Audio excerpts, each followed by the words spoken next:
দারুণ একটা স্টেডিয়াম, দারুণ সুবিধা। ঠিক এই জায়গাটায় বসে কফি খেতে খেতে বা চা খেতে খেতে অজি দর্শকরা চাইবেন বাংলাদেশের বিপক্ষে স্টিভেন স্মিথ বা প্যাট কামিন্সরা ছড়ি ঘুরাবেন, এই দৃশ্যটাই তারা দেখতে চাইবেন। কিন্তু ঠিক অস্ট্রেলিয়া এখন যেই অবস্থায় আছে তাতে করে তারা আসলে বেশ চাপেই আছে এবং ঠিক ওভাবে ডমিনেট করতে গেলে কিন্তু তাদেরকে অনেক ভালো ক্রিকেট খেলতে হবে, বাংলাদেশ ছেড়ে কথা বলবে না।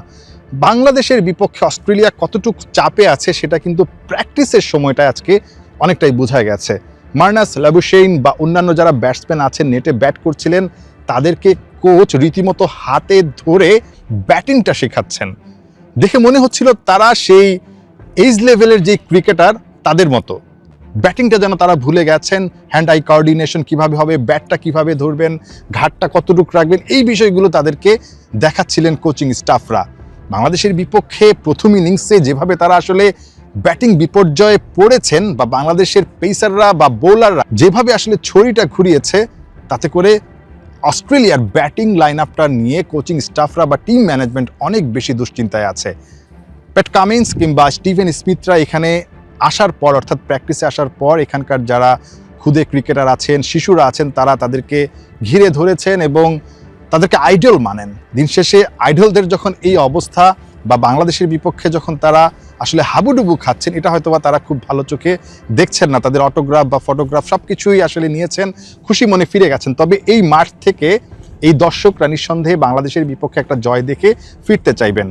ঠিক ম্যাচের আগের দিন আজকের দিনটাতে ক্যামেরুন গ্রিন তিনি কথা বলেছেন এবং তাকে প্রশ্ন করা হয়েছিল যে কি পরিকল্পনা বা কিভাবে আসলে তারা খেলবেন বা আগের টেস্টটাতে আসলে কি হয়েছিল। ক্যামেরুন গ্রিন একদম স্পষ্ট বলেছেন যে বাংলাদেশ তাদেরকে যেভাবে ডমিনেট করেছে তারপরে আসলে তাদের আর করার কিছুই ছিল না। পুরো 3.5 বা 4 দিন যেভাবে তারা ডমিনেট করেছে, একটা বারের জন্য তাদেরকে খেলায় ফিরতে দেওয়া হয় নাই। সেই কথাটাই তিনি উল্লেখ করেছেন, যার কারণে এই পুরো দল অনেক বেশি সিরিয়াস।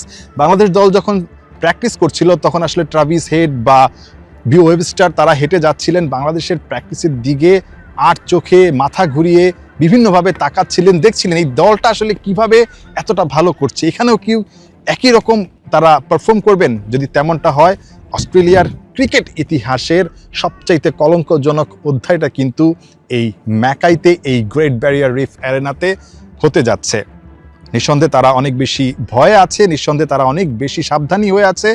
প্র্যাকটিসে তাদেরকে অনেক বেশি সিরিয়াস দেখা গেছে এবং আলটিমেটলি বাংলাদেশের বিপক্ষে তারা আর আসলে পা হরকাতে চায় না এবং এখান থেকে অন্তত প্রথম দিন থেকে যেন ব্যাটিংটা তাদের ভালো হয়।